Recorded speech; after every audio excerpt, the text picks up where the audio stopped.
My daughter signed away her baby, so we raised him as our own. 25 years later, she showed up to extort us for money. When my daughter Mildred was 18, she got me a gift. It was a pregnancy stick with 2 pink lines. I sighed. She had always been more on the careless side, the type to never think things through. I couldn't even get a word in before she started hollering, and I'm not getting a baby termination, so y'all better step up. For context, by y'all, she meant me and her father, and by step up, she meant dedicating our lives to raising her baby for her. Well, me and my husband love babies and always wanted to have more children, so we agreed pretty quickly, and soon Mildred was practically shoving forms in our face. She insisted on signing away her parental rights because she didn't want any responsibility in case my grandparents ran into money problems, as if she had any money to give. Anyway, Philip ended up being an amazing son. He was curious and kind, never asked without saying please, always offering to help my husband with his work. Unfortunately, he was an accountant and could never take him up on the offer, but the gesture was unbelievably wholesome, and when he turned 10, he started asking about his bio mom, our daughter. It was clear he wanted a relationship with her. Every Mother's Day, he'd write 2 cards and had a stack of envelopes labeled "to mommy" in a box under his bed. Plus, he tried to contact her and asked for a meeting over 12 times when he turned 11 years old. Me and my husband always tried to distract him from this, to reassure him that we loved him as our own. But it wasn't until the 13th time our daughter shut him down that he finally gave up and started living his own life. I did everything I could to make him feel welcomed into our home. Me and my husband both gave up our savings so he could go to college without getting a part-time job. We made sure that he went on holiday at least once a year, with just one of us tagging along with him. By the time he was 22, it seemed like he had forgotten all about his mother. She was still talking to us but never asked about me or tried to have a mother-son relationship. I was always extremely grateful for this, because by this point I loved Philip more than I could ever love Mildred, and she purposely kept us from her life too. She had us blocked on every social media platform, including WhatsApp. All I knew was that she had married someone new across the country. Good riddance. My son ended up dropping out of college because he and his friends had started a car cleaning business. His marketing was so good that business soared, and he always gave me and my husband 15% of all his earnings to thank us for being so amazing. There was just one thing I hated about him. He was dead set on paying us back so we could experience what we missed while raising him. It ticked me off a lot because I never wanted him to feel like that, and we enjoyed raising him more than we would have enjoyed doing anything else. A year later, he met the love of his life, Amber, and she was a sweetheart. Little did I know, his life wasn't going to be all sunshine and rainbows, because as we all sat around the table for Thanksgiving dinner, he got a call. I figured it was a new client, and my face was practically beaming with pride. He even put it on speakerphone, but as soon as he picked up, my heart dropped. It was Mildred. She asked how he was doing, and he kept all the answers short but firm. It was at that moment that I realized he had truly stopped loving her. She asked to meet at a restaurant, and he said he'd think about it before hanging up. Honey, me and your father can go with you? I offered, because his eyebrows were furrowed like he was actually considering it. That would be amazing, he exclaimed, his cheeriness lighting up the entire room. I myself knew she was up to no good. She hadn't tried to establish a relationship in 25 years, and I knew what she was like. When we sat down at the fanciest restaurant in town, she didn't even hug my son or ask how he was doing. So what's the meal budget for tonight? Was the first thing she blurted. My son just shrugged his shoulders before saying whatever, and she ordered the lobster ravioli with a bottle of white wine. When she caught sight of my son's lock screen, she pounced. Oh wow, is that your girlfriend? She's beautiful. Her voice sounded so fake that the entire table was quiet for a few seconds before she spoke again. It reminds me of me and my recently divorced husband. We used to be so cute. I asked her what happened, and she told me she had cheated on him. My son rolled his eyes. Stuff just happens sometimes. Anyway, I'm really struggling to find a job right now. Do you think you could help me out?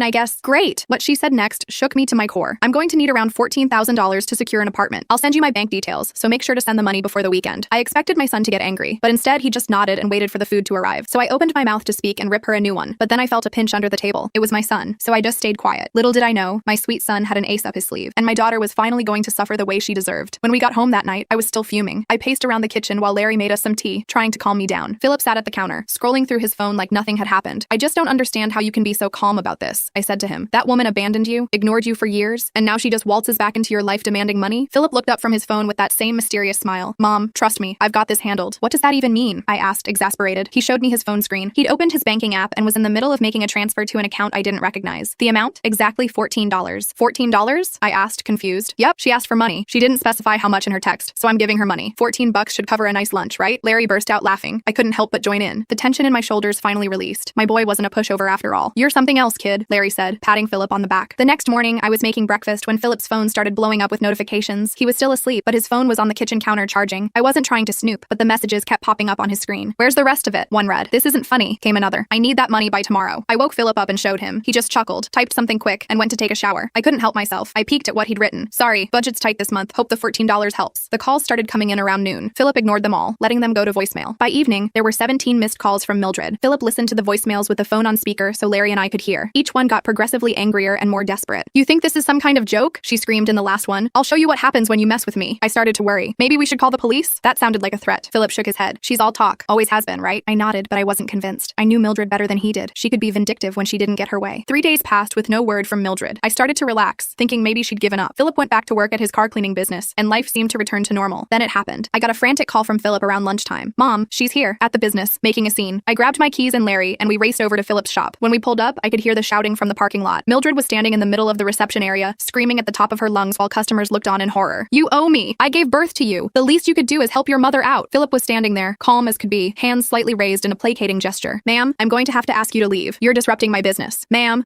I'm your mother. You ungrateful little poop. I stepped forward, ready to intervene, but Larry held me back. Let him handle it, he whispered, and handle it he did. Philip walked over to Mildred, still completely composed, and spoke in a quiet, firm voice. You need to leave now, or I'll call the police. Go ahead, call them. I'll tell them how you promised me money and then went back on your word. I saw Philip's assistant Ralph discreetly picking up the phone. Good boy. Philip gently took Mildred's elbow and started guiding her toward the door. I never promised you $14,000. I said I would help you out, and I sent you what I could afford. Now please leave before you embarrass yourself further. What happened next shocked me. Mildred reached into her purse, pulled out her phone, and shoved it in Philip's face. See this? I've been recording this whole thing, and I've got the text where you agreed to help me. I'm going to post this online and show everyone what kind of son abandons his mother in her time of need. I later found out she'd only started recording halfway through the confrontation, after she'd already been screaming and causing a scene, but the damage was done. She stormed out, nearly knocking over a display of car air fresheners on her way. Philip spent the next hour apologizing to customers and offering discounts on their next visit. 3 people canceled their appointments on the spot. I could see the worry on his face, though he tried to hide it. That night, as we sat around our kitchen table trying to figure out what to do next, Philip's phone dinged with a notification. It was a link from Amber. Mildred had posted the video on Facebook, edited to make it look like Philip was coldly turning away his desperate mother. She'd added a long caption about how her son, who ran a successful business, refused to help her avoid homelessness. The comments were brutal. People calling Philip heartless, saying they'd never use his services. Some even threatening to leave bad reviews on his business page. This is slander, Larry said, his face red with anger. We can sue her for this. Philip shook his head. That would just drag this out longer. I have a better idea. The next day, Philip posted a video of his own. He sat in his office, looking directly at the camera, and calmly explained the situation. How Mildred had given him up at birth. How she'd rejected his attempts to connect as a child. How she'd suddenly reappeared demanding $14,000 after 25 years of no contact. He showed screenshots of their text exchanges, including her immediate jump to asking for money without even asking about his life. I don't hold any grudges, he said at the end. I wish her well, but I won't be manipulated or bullied, and I won't let false accusations damage the business I've built through hard work and honest service. The response was overwhelming. Comments flooded in supporting Philip. Customers posted about their positive experiences with his business. The tide of public opinion turned quickly, but Mildred wasn't done. A week later, Philip got a call from the local police department. Someone had filed a report accusing him of theft. According to the report, Philip had verbally agreed to loan Mildred money and then refused to follow through, which the complainant was trying to classify as theft by deception. The officer who called sounded skeptical about the whole thing, but said they had to investigate any formal complaint. Philip had to go down to the station to give a statement. I went with him for moral support, and I've never been prouder of how he handled himself. He calmly explained the situation, showed them the text messages, and even pulled up the bank transfer of $14 he'd sent her. The officer actually chuckled at that. So you did send her money, just not as much as she wanted? Yes, sir, Philip replied. I never specified an amount in our texts. She asked for help, and I helped as much as I felt comfortable with. The investigation was closed pretty quickly after that. The officer told us off the record that these kinds of disputes weren't really police matters anyway. They were civil issues at best. I thought that would be the end of it. I was wrong. Mildred must have realized she couldn't get to Philip directly, so she changed tactics. She showed up at our house one afternoon when Philip wasn't there. Just me and Larry. I almost didn't recognize her standing on our porch. She looked terrible. Hair unwashed, clothes rumpled, eyes red from crying or drinking or both. Can I come in? She asked, her voice small and pitiful. Please, Mom. I just want to talk. Against my better judgment, I let her in. Larry was in his study working, and I called him down. His face hardened when he saw Mildred sitting at our kitchen table. What do you want now? He asked. She burst into tears, big dramatic sobs that shook her whole body. I've made such a mess of everything, she wailed. I just needed help, and I didn't know how to ask properly. I handed her a tissue, keeping my distance emotionally. I'd seen this performance before. Why did you file a police report against Philip? I asked. She wiped her eyes. I was desperate. I really am about to be homeless. My ex-husband is cutting me off completely, and I have nowhere to go. So you thought the solution was to try to get your son arrested? Larry's voice was ice cold. I wasn't trying to get him arrested. I just wanted someone to make him help me. She turned to Larry, her eyes suddenly calculating. Dad, you understand, don't you? You always understood me better than Mom did. I saw something flicker in Larry's eyes. Doubt? Sympathy? Whatever it was, it worried me. He has the money, she continued. His business is doing so well. What's $14,000 to him? It's nothing, but it would save my life. Mildred, I said firmly, Philip doesn't owe you anything. You signed away your parental rights. You rejected him when he reached out to you. You can't just show up 25 years later demanding money. But he's my son, she cried. No, I said, standing up. He's our son. We raised him. We loved him. We were there for every skinned knee, every school play, every heartbreak. Where were you? She turned to Larry again. Dad, please, talk to him for me. He'll listen to you. To my horror, Larry hesitated. Maybe we could help you out a little. Not the full amount, but something to get you on your feet. I couldn't believe what I was hearing. Larry, no. She's manipulating you. She's still our daughter, Margaret, he said, using my full name like he always did when we disagreed about something serious. And what about Philip? What message does that send to him? Mildred saw her opening and pounced. Philip doesn't need to know. It could just be between us. A family helping family. I was about to argue further when we heard the front door open. Philip was home early. He stopped dead in his tracks when he saw Mildred at our kitchen table. His face went completely blank, that same neutral expression he'd had at the restaurant. What's going on here? He asked quietly. Your mother came to apologize, Larry said quickly. Mildred nodded eagerly. Yes, I feel terrible about everything. I was hoping we could start fresh. Philip looked at me. I couldn't hide my skepticism, and he picked up on it immediately. Is that really why you're here? He asked Mildred. She nodded again, eyes wide and innocent. Of course. What other reason would I have? To try to get money from my parents since you couldn't get it from me. Her face changed so fast it was almost comical. The tears dried up instantly, replaced by a cold glare. Well, what did you expect? You're living the high life while I'm suffering. Someone in this family needs to step up. Philip just shook his head. I think you should leave now. Not until I get what I came for, she snapped. And what what exactly did you come for, Mildred? He asked, his voice dangerously calm. She looked at Larry. Dad was just about to help me out, weren't you, Dad? Larry looked uncomfortable. I said we might be able to help a little. Philip's face fell. I could see the hurt in his eyes, the feeling of betrayal. It broke my heart. Dad, she's using you, Philip said quietly, just like she's trying to use me. Larry looked torn. I put my hand on his arm. Listen to him, Larry. He's right. Mildred stood up, her chair scraping loudly against the floor. Fine, be that way. All of you. I'll figure it out myself, like I always have to. She stormed out, slamming the door behind her. The silence that followed was deafening. Philip wouldn't look at Larry. Larry stared at the floor, ashamed. I'm sorry, son, he finally said. I don't know what came over me. She's always been able to wrap you around her finger, Philip replied, his voice flat. Even after everything she's done. He turned and walked out of the kitchen. I heard his car start a few minutes later. He didn't come home that night. The next few days were tense. Philip was distant, focusing on damage control for his business. The video Mildred had posted had caused some problems, even though Philip's response had helped. A few negative reviews had appeared online, clearly fake but harmful nonetheless. Larry was beating himself up for almost falling for Mildred's manipulation. I tried to reassure him, but the truth was, I was disappointed too. After all these years, he should have known better. Philip finally came over for dinner about a week later. He seemed preoccupied, checking his phone constantly. Everything okay? I asked as we cleared the dishes. Yeah, just waiting for a call, he said vaguely. The call came just as we were having dessert. Philip excused himself to take it in the living room. When he came back, he was smiling that calculating smile again. That was Amber, he said. Everything's set for tomorrow night. What's tomorrow night? Larry asked. I've invited Mildred to dinner, a peace offering. I nearly dropped my fork. You what? After everything she's done? He nodded. I think it's time we resolve this situation once and for all. I'd like you both to come too. Philip, I don't think that's a good idea. I started. Please, Mom, trust me on this. I know what I'm doing. There was something in his eyes that made me believe him, so against my better judgment, I agreed. Larry did too, though he looked as uncertain as I felt. The restaurant Philip chose was even fancier than the last one, a place where a meal for four could easily run $500 or more. When we arrived, Mildred was already there, looking much better than she had at our house. Her hair was done, she wore a new-looking dress, and her nails were freshly manicured. So much for being broke, I thought. Philip greeted her with a hug, which surprised me. She looked surprised too, but quickly recovered, playing the role of the delighted mother reunited with her son. I'm so glad you called, she gushed. I've been feeling terrible about how things went. Water under the bridge, Philip said smoothly. Let's just enjoy dinner, shall we? The meal started pleasantly enough. Philip asked Mildred questions about her life, seeming genuinely interested in her answers. She soaked up the attention, talking non-stop about herself. I noticed Philip kept refilling her wine glass. By the time the main course arrived, she was on her fourth glass and getting loose-lipped. So, Mildred, Philip said casually, tell me more about this apartment you need money for. She launched into a detailed description of a luxury condo with ocean views. It's absolutely perfect, she sighed, but the deposit is killer. And you don't have any savings from your marriage or previous jobs? She waved her hand dismissively. Oh, I've never been good with money. And Richard, my ex, he's being such a jerk about the divorce settlement. That must be tough, Philip said sympathetically. So what's your plan if you can't get the money from family? She took another big sip of wine. Oh, I'll figure something out. I always do. She leaned in conspiratorially. Between you and me, I've got a few tricks up my sleeve. Like what? Philip prompted. She giggled. Well, that police report was just the beginning. If that didn't work, I was thinking of calling some of your big clients, telling them some sob stories about how you mistreat your poor mother. I gasped. Larry's hand tightened around his fork. Philip just nodded calmly. That's an interesting strategy. So the whole thing about being homeless was just a lie to get money from me? She shrugged. Not entirely. I do need a place to stay, but maybe not as desperately as I made it sound. She laughed. You should have seen your dad's face when I cried at your house. He was ready to write me a check on the spot. So you admit you were manipulating us? Philip asked, his voice still casual. Oh, come on. It's not manipulation. It's just knowing which buttons to push. She winked at him. You're my son. You should want to help me. Even though you abandoned me and rejected me when I tried to reach out to you as a kid, her face hardened slightly. That was different. I wasn't ready to be a mother then. And now you're ready to be a mother when you need money? She rolled her eyes. Don't be so dramatic. This is how family works. You help each other out. By lying and filing false police reports? She leaned back in her chair. Look, I did what I had to do, and I'd do it again if I needed to. That's just who I am. Philip smiled and reached into his pocket. He pulled out his phone and tapped the screen a few times. Thanks for clarifying that, Mildred. I just wanted to make sure I understood exactly where we stand. Her eyes narrowed. What do you mean? He turned his phone around to show her the screen. It was a recording app, and it had been running the entire time. The color drained from her face. You recorded me? Yep, every word, including your admission that you lied about needing money to avoid homelessness, that you filed a false police report, and that you were planning to contact my clients with more lies if that didn't work. You can't do that. That's illegal, she sputtered. Actually, in this state, only one party needs to consent to a recording. That would be me. He pocketed his phone. I think we're done here. Mildred looked around wildly, as if searching for an escape route. You wouldn't really use that against me, would you? I'm your mother. No, Philip said firmly. Margaret is my mother. Larry is my father. You're just someone who gave birth to me and then decided I wasn't worth your time until you wanted something from me. He stood up, dropping several $100 bills on the table. Dinner's on me. Enjoy the rest of your meal if you want. We're leaving. As we walked out, I heard Mildred call after us, her voice desperate now. Philip, wait! I'm sorry. We can work this out. But Philip didn't look back. None of us did. In the parking lot, I hugged my son tight. I'm so proud of you, I whispered. Thanks, Mom, he said. But it's not over yet. What do you mean? Larry asked. Philip checked his watch. By now, Amber has uploaded the full audio recording to my social media accounts, along with a statement explaining the situation. The truth is finally out there for everyone to hear. I checked my phone. Sure enough, there it was. A post from Philip's business account with the recording and a simple, straightforward explanation of the events of the past few weeks. You planned all this? I asked, amazed. He nodded. I knew she wouldn't be able to resist bragging about her schemes if she thought she was winning. People like Mildred always want credit for how clever they think they are. We drove home in silence, each lost in our own thoughts. I kept thinking about how Philip had handled the whole situation, with dignity, intelligence, and a level head. He'd outmaneuvered Mildred at every turn without stooping to her level. The fallout was swift and severe. By the next morning, Mildred's social media accounts were flooded with negative comments. People who had initially sympathized with her were now calling her out for her manipulation and lies. The few friends who had stood stood by her quickly distanced themselves. I almost felt sorry for her. Almost. Then came the final confrontation. 3 days after the dinner, Mildred showed up at Philip's business again. This time she wasn't shouting. She looked defeated, broken. I was there helping with some paperwork when she walked in. Philip saw her and sighed. "What now, Mildred?" he asked wearily. "You've ruined me," she said, her voice barely above a whisper. "My friends won't talk to me. I can't get a job because that recording is everywhere. I really am going to be homeless now." Philip looked at her for a long moment. "That's not my problem," he finally said. She took a step toward him, her face twisting with anger. "How can you be so cold? I gave you life, and then you threw me away," he replied calmly. "You made your choices, Mildred. Now you're facing the consequences." She lunged forward suddenly, her hand raised as if to slap him. I jumped up, ready to intervene, but Philip caught her wrist midair. "Don't," he said quietly. "Just don't." The fight seemed to drain out of her all at once. She sagged, tears streaming down her face. "What am I supposed to do now?" she whispered. For a moment, I saw a flicker of compassion in Philip's eyes. Despite everything, part of him still cared about the woman who had given birth to him. "Get help," he said gently. "Real help. For whatever issues make you treat people this way. And then maybe, someday, we can try to have some kind of relationship, but not like this. Never like this." He released her wrist and stepped back. "I'm not giving you money. I'm not letting you manipulate me or my parents anymore. This ends now." She stared at him for a long moment, then turned and walked out without another word. As the door closed behind her, Philip let out a long breath. I went to him and put my arm around his shoulders. "Are you okay?" I asked. He nodded slowly. "Yeah, I think I finally am." I didn't see Mildred for almost 2 weeks after that confrontation at Philip's shop. I kept expecting her to pop up again with some new scheme, but there was nothing. Just silence. I was starting to think maybe she'd finally gotten the message and moved on. Then one morning, I was checking my email and saw something that made my stomach drop. It was from Mildred, sent to me, Larry, and Philip. The subject line just said, "Goodbye." I opened it with shaking hands. It was short, just a few lines about how she couldn't handle the public humiliation anymore and was going to end it all. Classic Mildred, always with the drama. But what if she was serious this time? I called Philip immediately. "Did you see the email?" I asked as soon as he picked up. "Yeah, I saw it," he sighed. "Don't worry, Mom. She's not going to hurt herself." "How can you be so sure?" I was already grabbing my car keys, ready to drive to her last known address, because I just got a notification that she posted on Instagram 10 minutes ago, a selfie at some coffee shop with the caption, "New beginnings." I collapsed back into my chair, relief washing over me. So it's just another manipulation tactic. Exactly. She's hoping we'll panic and reach out, maybe offer money to help her get back on her feet after her darkest moment. I had to admit, he had her number. "What should we do?" "Nothing," he said firmly. "Absolutely nothing." And that's what we did. None of us responded to the email. Philip blocked her on all his social media and changed his phone number. Larry and I did the same. It felt harsh, but necessary, like cutting out a cancer before it could spread further. Life started getting back to normal. Philip's business recovered from the temporary hit to its reputation. In fact, the whole drama had actually brought him some new customers who admired how he'd handled the situation. People love a good redemption story, I guess. About a month after the sewer slide email, I was at the grocery store when my cart accidentally bumped into someone else's. I looked up to apologize and found myself face to face with Richard, Mildred's ex-husband. "Margaret," he said, looking surprised. "Is that you?" I hadn't seen Richard in years, not since before the divorce. He looked older, of course, but good, healthy, happy. "Richard, hi," I said, not sure what else to say. "What's the proper etiquette when you run into your estranged daughter's ex-husband?" He saved me from having to figure it out. "I heard about what happened with Mildred and Philip. I'm really sorry." I shrugged. "It's not your fault." "No, but," he hesitated. "I feel like I should have warned you." When she started talking about reconnecting with Philip, I knew she was up to something. She'd just maxed out all her credit cards and was looking for a new source of cash. "So she really was broke?" I asked. He nodded. "Oh yeah, but not because I cut her off like she claimed. The divorce settlement was more than fair. She just blows through money like water." We ended up getting coffee after finishing our shopping. Richard filled me in on a lot of things I hadn't known. How Mildred had cheated on him multiple times. How she'd emptied their joint savings account before telling him she wanted a divorce. How she'd tried to turn their friends against him with lies about abuse. "It's like she can't help herself," he said, stirring his coffee absently. "She sees people as resources to be used, not as human beings." I thought about all the times I'd made excuses for Mildred's behavior when she was growing up. The stolen money from my purse that I convinced myself I'd misplaced. The lies about where she was going that I pretended to believe because the truth was too painful. The way I'd let her manipulate Larry over and over. I enabled her, I admitted, for years. Richard reached across the table and patted my hand. We all did, in our own ways. But Philip didn't. "That kid of yours has a strong backbone." I smiled, pride swelling in my chest. "Yes, he does." When I got home, I told Larry about running into Richard. He says Mildred's moved to Arizona, started fresh with a new group of people who don't know her history. Larry just nodded, looking tired. The whole ordeal had aged him. He'd taken it harder than me in some ways, especially after almost falling for her manipulation that day at our house. Good, maybe she'll stay there. But of course, that wasn't the end of it. Nothing ever is with Mildred. 3 months later, Philip and Amber got engaged. They decided to have a small party at their house to celebrate, just family and close friends. About 20 people total. I was in the kitchen helping Amber set up the food when the doorbell rang. I heard Philip answer it, then silence. Too much silence. I peeked around the corner and felt my heart sink. Mildred was standing in the doorway, holding a gift bag and smiling like she'd been invited. "Surprise!" she said, trying to push past Philip into the house. "I heard my baby boy is getting married." Philip blocked her entry. "How did you find out about this? How did you even know where I live?" She waved her hand dismissively. "Oh, I have my ways. Aren't you going to invite me in? I brought champagne." I stepped forward, ready to back Philip up, but he gave me a look that said he had this handled. "Mildred," he said calmly, "you weren't invited." Her smile faltered. "But I'm your mother. Of course I should be at your engagement party." "No, you're not invited," he repeated, "and you're not welcome here." Her face darkened. "Is this because of that little misunderstanding we had? I thought we were past that." "It wasn't a misunderstanding. You tried to extort money from me, filed a false police report against me, and threatened to destroy my business. Then you sent a fake sewer slide threat when that didn't work." She had the audacity to look offended. "I was in a bad place. You could show a little compassion." By this point, other guests had noticed the commotion. They were watching curiously from inside. I saw Amber coming up behind Philip, her face concerned. "What's going on?" she asked. "Nothing," Philip said, not taking his eyes off Mildred. "She was just leaving." Mildred's gaze shifted to Amber, and I saw something ugly flash in her eyes. "So you're You're the one who's taking my son away from me. Amber blinked in surprise. Excuse me? He was going to help me until you turned him against me, Mildred hissed. You think you're so perfect with your pretty face and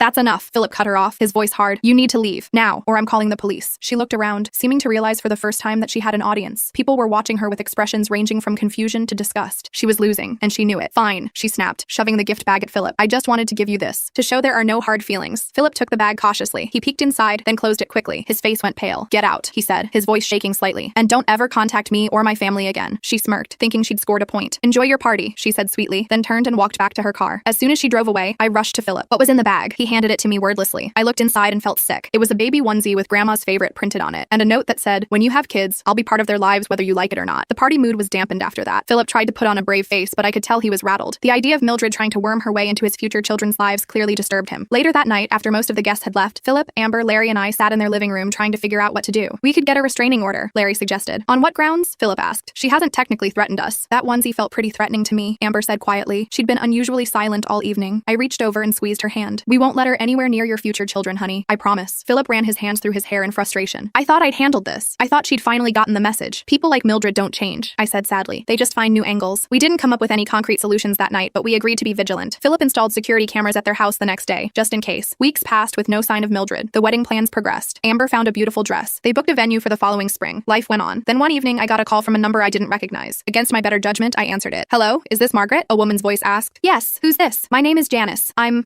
Richard's new partner. Mildred's ex-husband. My guard went up immediately. How did you get my number? From Richard. He thought you should know. Mildred's been arrested. I sat down hard on the nearest chair. Arrested? For what? Credit card fraud. She stole Richard's card information and ran up thousands in charges. But that's not why I'm calling. She paused. She had a notebook. The police found it when they searched her apartment. It had all these plans. Ways to get money from Philip. Details about his business, his home address, even Amber's work schedule. It was disturbing. My blood ran cold. Have you told the police about her history with Philip? Richard is talking to them now. They're taking it seriously. With the fraud charges and this evidence of stalking, they're pushing for jail time. I thanked her for the information and immediately called Philip. He and Amber came right over, and we filled them in on what Janice had told me. So she's been watching us? Amber asked, her voice small. All this time? Philip put his arm around her. It's going to be okay. She can't hurt us now. We later learned that Mildred had been planning to approach Amber when she was alone, to try to convince her to pressure Philip into helping out his poor mother. There were notes about using the future grandchildren as leverage. It was calculated and cold, and it sent chills down my spine. Mildred ended up getting 18 months for the fraud charges. The evidence of stalking helped secure the sentence, even though they couldn't charge her separately for that without more direct proof of intent to harm. The day she was sentenced, Philip, Larry, and I sat in the courtroom watching. She didn't look at us once, didn't acknowledge our presence in any way. It was like we were strangers. As they led her away, I felt a strange mix of emotions. Sadness for the daughter I'd lost long ago, relief that she couldn't hurt us anymore, at least for a while, and a deep, profound gratitude for the son who had stood his ground and protected his family. The wedding went ahead as planned the following spring. It was beautiful. Amber was radiant, and Philip couldn't stop smiling. They'd decided on a small ceremony in a garden, with just their closest friends and family. During the reception, Philip pulled me aside. I have something for you, he said, handing me a small box. Inside was a delicate silver bracelet with a single charm, a heart. What's this for? I asked, blinking back tears. For being my real mom, he said simply. For loving me when she couldn't, or wouldn't. I hugged him tight, unable to speak past the lump in my throat. Later, as Larry and I were slow dancing, I spotted Philip and Amber across the room. They were laughing about something, their heads close together, completely wrapped up in each other and their future. We did good with him, Larry murmured in my ear. I nodded, resting my head on his shoulder. Yes, we did. Mildred was released after serving 14 months. She didn't try to contact us again. According to Richard, who heard from a mutual friend, she moved to Florida and started over, again. Sometimes I wonder if she ever thinks about what she lost. Not the money she tried to extort, but the relationship with her son. The chance to know him as the amazing man he became. The opportunity to be part of his life, his wedding, his future family. But mostly, I'm just grateful. Grateful that Philip found the strength to stand up to her manipulation. Grateful that he chose to break the cycle rather than enable it. Grateful that, despite everything, he still has the capacity to love and trust. 2 years after the wedding, Amber gave birth to twins, a boy and a girl. Philip called us from the hospital, his voice choked with emotion. They're perfect, Mom, he said. Absolutely perfect. When we arrived at the hospital, he placed his daughter in my arms. Meet your granddaughter, Margaret, he said softly. I looked down at her tiny face, so peaceful in sleep, and felt my heart expand. This was what family should be. Not manipulation or obligation or guilt, just love, freely given and gratefully received. As for Mildred, well, she made her choices, and we made ours.